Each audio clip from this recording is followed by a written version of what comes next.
Hello साथियों, नमस्कार। स्वागत है आप सभी का। थंबनेल लेकर के आपको बड़ी आश्चर्य हुई होगी कि एक में अगर जीरो से भाग दे दिया जाए तो क्या कंक्लूजन्स आएगा, अगर जीरो में एक से भाग दे दिया जाए तो क्या कंक्लूजन्स आएगा। ये दोनों बात अपने आप में इतनी कन्फ्यूजन्स की वाहियात प्रश्न हैं कि जिसका आंसर आपको खोजना बहुत ज़रूरी है। जैसे मैं इन दोनों बातों को ऐसे समझा दूंगा आज कि आपको जीवन भर के लिए याद हो जाएगा। जैसे हम कहते हैं कि 4 है और भागा का 2 हमने कहा, यानी 4 को 2 भागों में बांट देना है, तो फिर आप उत्तर कहते हो सर 2 हो जाएगा। हमने कहा ये 4 है, हमने कहा ये 8 है और 8 को मैंने कहा 2 भागों में बांट देना है, तो फिर आप उत्तर कहते हो सर 4 है।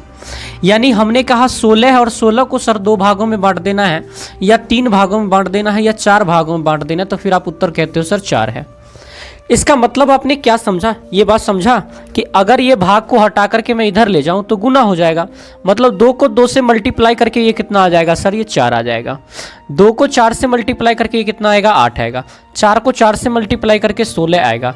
इसका मतलब है कि अगर किसी संख्या में अगर मान लीजिए 1 है और भागा है x और इसका मान हम निकालते हैं समथिंग, यानी मान लो हम समथिंग इसका मान निकालते हैं, कुछ भी आ जाए, तो क्या ये जो समथिंग मान निकाला है उसको x से गुना करके 1 लाया जा सकता है। यानी x क्रॉस समथिंग, x को समथिंग से जितना आया था उसको गुना करके हम कितना ला सकते हैं, 1, तब ये वैलिड माना जाएगा। जैसे 4 भागा 2 है तो 2 को 2 से गुना करके 4 लाया जा सकता है, तब ये सेटिस्फाई है। 8 भागा 2 4 है, इसका मतलब 2 को 4 से गुना करके 8 लाया जा सकता है, तब ये सेटिस्फाई है। तो वही हम कह रहे हैं कि अगर एक में x से हमने मान लो भाग दिया और कुछ भी उत्तर आया, मतलब कुछ भी, अगर x से हमने 1 भाग दिया कुछ भी आया, तो उसी x को अगर कुछ से हम गुना कर दें तो 1 तो आना चाहिए। लेकिन अब जरा सोचिए कि 1 हम ले ले और भाग दें यहाँ पे हम 0 और कुछ भी उत्तर हमारा आ जाए, कुछ भी, तो क्या कुछ भी को 0 से गुना करके, क्या कुछ को 0 से गुना करके 1 लाया जा सकता है? तो आप कहो कि सर दुनिया के कोई भी संख्या को 0 से मल्टीप्लाई करिएगा तो 1 कभी भी उत्तर नहीं आ सकता है, 1 कभी भी उत्तर नहीं आ सकता है। यहाँ पर समथिंग के जगह अगर आप 0 डालते हैं तो ये 1 कभी भी नहीं आएगा। तो x के जगह पे अगर मैं 0 डाल दूँ, 1 भागा 0, 1 भागा 0, तो x के जगह पे अगर मैं 0 डाल दूँ, x के जगह पर मैं 0 डाल दूं तो x गुना यहाँ पे जो था क्या था, यहाँ पे जो था 0 था, तो x के जगह पे अब मैं 0 डालता हूँ। 0 से दुनिया के किसी भी संख्या को गुना करके 1 आप कब ला सकते हैं, कभी भी नहीं ला सकते हैं। इसका मतलब है सर हमने जो ये लगाया है इसको कैलकुलेटर कहती है एरर आ गया। ये क्या आ गया, एरर आ गया। यानी अपने आप में ऐसा हो ही नहीं सकता है, और जो नहीं हो सकता है वो अनडिफाइन हो जाती है। वो क्या हो जाती है, अनडिफाइन हो जाती है। वो क्या हो जाती है साथियों, अनडिफाइन हो जाती है। क्यों? क्योंकि इसको और इसको गुना करके 1 नहीं लाया जा सकता है। अब दूसरी कंडीशन के ऊपर हम बात करते हैं।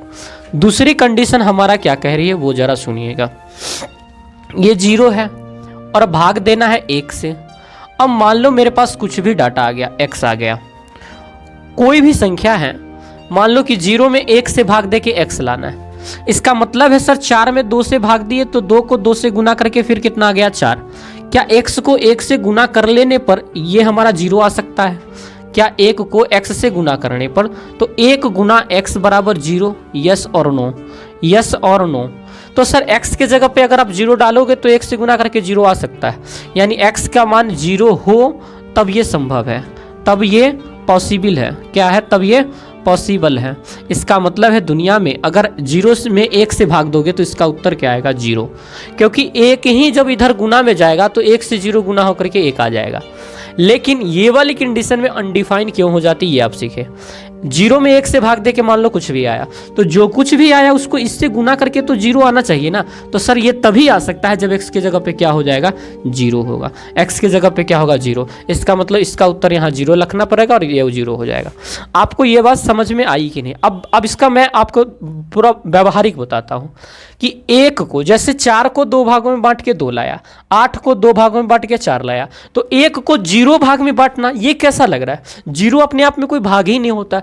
तो 1 को 0 भाग में बांटना अपने आप में अपरिभाषित लग रहा है। ये क्या बोल रहे हो, परिभाषित है कुछ कि 1 को 0 भाग में बांट दो?